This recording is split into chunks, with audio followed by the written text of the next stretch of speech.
এক কথা তাদেরকে দানচুর বলে আখ্যায়িত করা যায়, ঠিক আছে না? চুরিটা কি ব্যাপারী ছেলে করছে না উনি করছে? তখন সকলেই একত্রিত হওয়ার চেষ্টা করছে। আসসালামু আলাইকুম। আমরা এই মুহূর্তে আছি ময়মনসিংহ জেলা ধুবৌড়া উপজেলার ভাগরাকান্দাপাড়া গ্রামে মফিজউদ্দিন হাজী সাহেবের বাড়িতে। এই মুহূর্তে হাজী সাহেবকে জিজ্ঞেস করতেছি, আপনার বাড়িতে যে এত এত মানুষ জমা হলো সেটার কারণ কি? কারণ তো এটা দান আমার 23.5 মন আছে মাহা বাদে হয়েছে 17 মন। আমি একটু ক্লিয়ার করে বলি, আমরা উনি উনার ফিশের জমির ধান কাটছে, সেখানে উনি ধান মেপে রাখছিলেন, 23.5 মণ ধান হয়েছে। তো ব্যাপারীরা লোক পাঠাইছে, তারা ধান মাপছে, আইসা 17 মণ ধান হয়েছে। তো এই যে এখানে মানে ব্যাপারী লোক তারা ট্রলি লুট দেয়, আর ট্রলির ড্রাইভার। তো আপনাদের কাছ থেকে জানতে চাচ্ছি মানে ঘটনাটা আসলে কি? কি করতাম মানে আপনারা যে এখানে আসছেন, এখন আপনারা দান মাপছে বেহারির সেরা ব্যাপারী ছেড়ে হোক, আপনারা তো জানেন ব্যাপারী ছেলে পালিয়ে গেছে নাম কি? নাকি? নামটা কেটা ব্যাপারীর নাম কি? ব্যাপারীর নাম কি? আপনাদের বাড়িটা জানি কোন দিকে? বললা বৌলা। হ্যাঁ বৌলার গিয়াসউদ্দিন ব্যাপারী উনার লোক পাঠাইছে ট্রলি দিয়ে, ওনারা ধান কিনেন। তো আপনারা মাপছেন ধান কতটুকু হয়েছে, কয় মণ? 23 মন 23 মণ। আপনারা মাপছেন 23 মণ হয়নি তো? 17 মণ ধান হয়েছে। আর পরবর্তীতে যখন আমরা আমাদের মিটার দিয়ে মাপছি তখন কয় মণ ধান হয়েছে? মুরব্বী আপনি বলেন কয় মণ ধান হয়েছে? আমরা মিটার দিয়ে মাপছি বলা কয় মণ ধান হয়েছে, আর আপনাদের মিটারে 23 মণ 15 কেজি, আর আপনাদের মিটারে 17 মণ 15 কেজি। 17 মণ 15 কেজি। এই গ্যাপটা কেন, এই ব্যবধানটা কেন? কি মিটারে কি সমস্যা করছে? মিটারের সমস্যা। আচ্ছা, এখানে একটু লাইট এদিকে light দিন। ভাই, ভাইকে জিজ্ঞেস করি, উনি তো মনে হয় আমাদের এলাকার। ভাই আপনি জানেন কোন এলাকার? আমার বাড়ি হয়েছে হাজংপাড়া। আজংপাড়া। তো আপনি এখানে আসছেন আসলে মূলত আপনি এখানে কি জন্য আসছেন? আমার হারভেস্টার এই জায়গায় চলে, ওনার ধান কাটছে আমার হারভেস্টারে। জি, মূলত উনার মেশিন দিয়ে আর কি ধান কাটা হয়, গৃহস্থ উনার মেশিন দিয়ে ধান কাটছে। তো আপনি এখানে আসছেন আসলে ঘটনাটা কি? ঘটনাটা আমার মেশিন দিয়ে ধান কাটছে, ওই দিন ধান কাটছিল 15 কাঠা জমিতে। পরে ধান আনুমানিক করবো মনে হয় 30 থেকে 35 মন, এর মধ্যে হেরা ধান নিচে হইলো 22 মন। ও, তার মানে আপনার ওইটা হিসাব পাই না। আজকে ধান আমার সামনে একজনে মাপ দিছে 23.5 মন, এর মধ্যে হেরা ধান ওজন করছে 17 মন। হ্যাঁ, 6.5 মন ধান এখানে নাই। যেহেতু আপনার মেশিন দিয়ে ধান কাটা হয়, তাহলে আপনার আইডিয়া আছে যে এক ট্যাঙ্কির মধ্যে ধান কতটুকু হয়। তো এক আপনার এক ট্যাঙ্কির ট্যাঙ্কির ধান, মধ্যে ধান হইলো আমরা সর্বনিম্ন 18 মন, আর পুরা লুট দিলে 20 মন ধান হয়। তাহলে তো যেহেতু বড় ক্ষেত, অনেক বড় ক্ষেত, তাহলে অবশ্যই প্রথম থেকে লুট দেওয়া কাটা হয়েছে। হ্যাঁ, তো দেড় সেই ট্যাঙ্কি অনুযায়ী ধান আপনার ধান কয় ট্যাঙ্কি হয়েছে? 1.5 ট্যাঙ্কি। ধান 1.5 ট্যাঙ্কি হয়েছে। এক ট্যাঙ্কি ফুল হয় না, আর এক ট্যাঙ্কি এক ট্যাঙ্কি হাফ হয়েছে, আর এক ট্যাঙ্কি লুট হয়েছে। তার মানে 30-35 মণ ধান ছিল, কিন্তু সেখানে তাদের মাপে 22 মণ ধান হয়েছে। তাহলে অনেকটা ব্যবধান। আর আজকের মাপে আমাদের মাপ ছিল 23.5 মণ, তাদের এখানে 17 মণ। তাই এখানেও 5 মণের উপর 5.5 মণ ধান গ্যাপ, 6.5 মণ ধান। তো যাই হোক, এখানে ভাই আপনি জানি কোন গ্রাম থেকে আসছেন, কোথা থেকে? আমি আসছি খড়িয়া, দুবড় সদর খড়িয়া গ্রাম 6 নং ওয়ার্ড।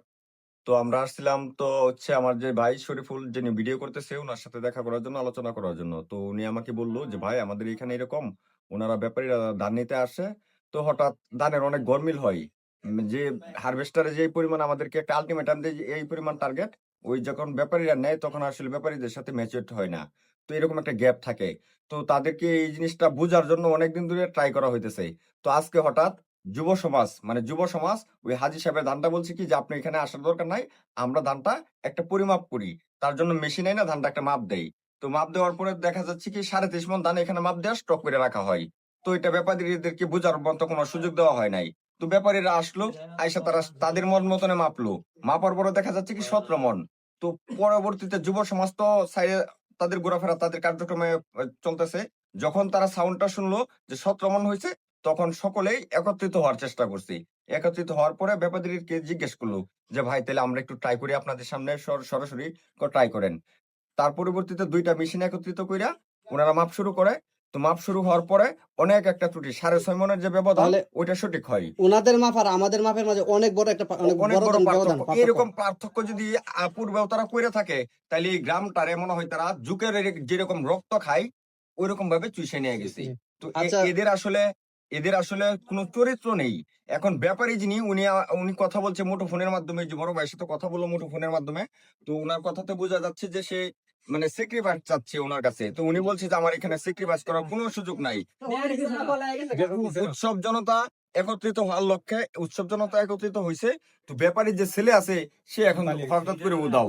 এখন আচ্ছা, আমি- টলিওলা ভাই ওনার কাছ থেকে কিছু ট্রিটমেন্ট নেই যে ঘটনা কি সত্যি কিনা, চুরিটা কি ব্যাপারী ছেলে করছে না উনি করছে। আচ্ছা, আরেকজনের কাছে একটু যাই। জি জি জি। আমি এই মুহূর্তে একটু জিজ্ঞেস করবো যে মফিজউদ্দিন হাজী সাহেব, কৃষক যে গৃহস্থ, উনার ছেলের কাছে আসলে আপনারা কত বছর ধরে এভাবে ধান বিক্রি করেন? অনেক বছর ধরে 10 বছর ধরে 10 বছর ধরে। আপনারা টোটাল কয় একর জমি গৃহস্থী করেন?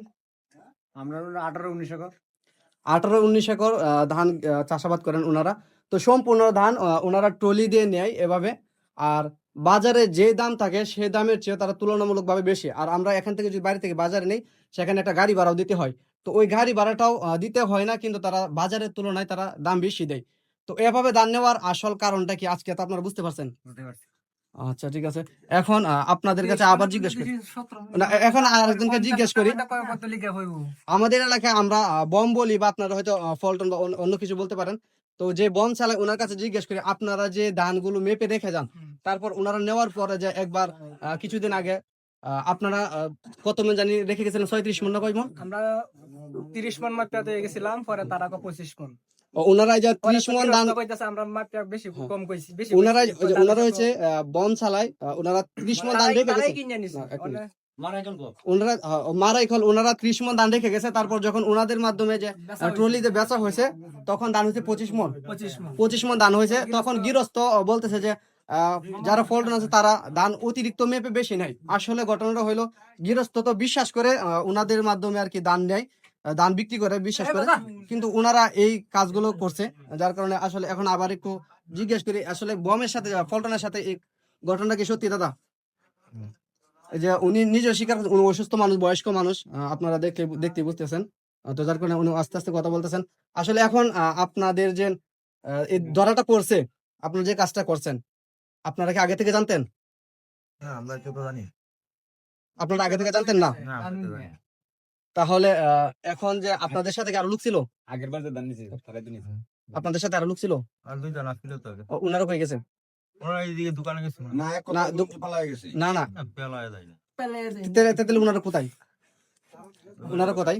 ইন্দাকে গেছে আনারা সামনে দিয়ে না, এই তো আমরা সামনে, আমরা যেটাকে বলতেছি পালিয়ে গেছে তারা। আমরা হেনে বেরোয়েছি না, আমরা গাড়ি ভাড়াত বেরোয়েছি না না, আপনি গাড়ির ভাড়া, আপনি তো গাড়ির ড্রাইভার, হ্যাঁ আপনি তো থাকবেন, আপনার গাড়ি যেহেতু এখানে আছে আপনার অবশ্যই থাকতে হবে। তা আমি এনে বেরোয়েছি হ্যাঁ, এখন কি ব্যাপারী ছেলে পালিয়ে গেছে, এটা তো ঠিক আছে না? যারা আছে ব্যাপারী,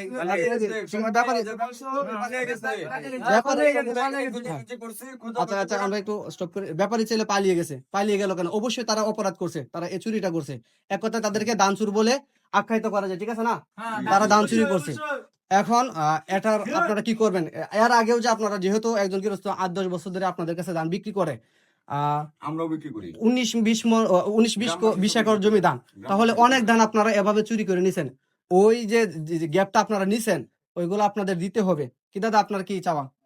মানে আপনার কাছ থেকে যে এত দিন ধরে এভাবে ধান চুরি করতেছে, এটা আপনি কি চান?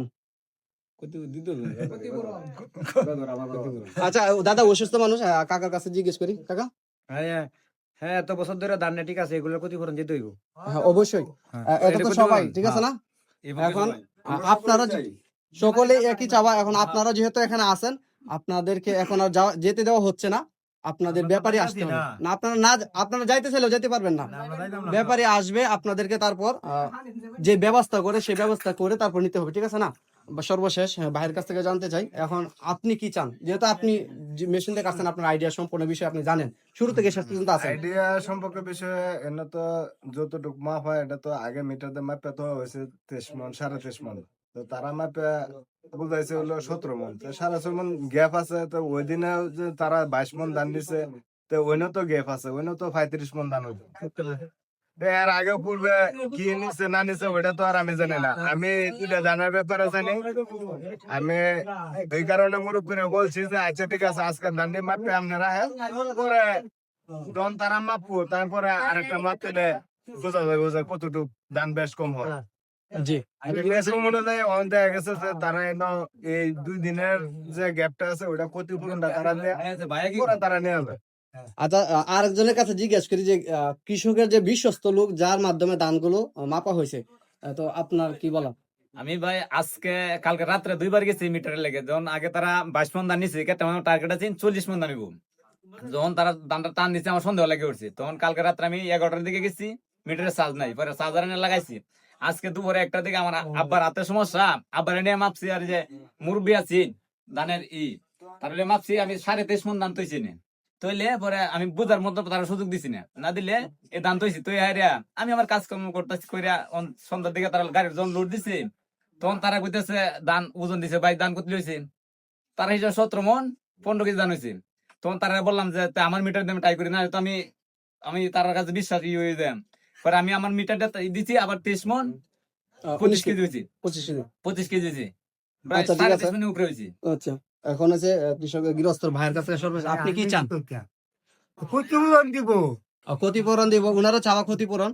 তো আমরা ভিডিওটা আর লম্বা না করি, এখানে শেষ করতে যাচ্ছি। আর আপনারা যেহেতু আছেন, আপনাদের লোককে ব্যাপারীকে ফোন দিয়ে আনবেন এখানে, সম্পূর্ণ বিষয় সমাধান করে তারপর আপনাদের গাড়ি আছে, না হয় আপনাদের গাড়িও নিতে দেওয়া হবে না, আপনারাও এখানে থাকবেন, সম্পূর্ণ ক্ষতিপূরণ দিয়ে তারপর আপনাদেরকে এখান থেকে যেতে দেওয়া হবে।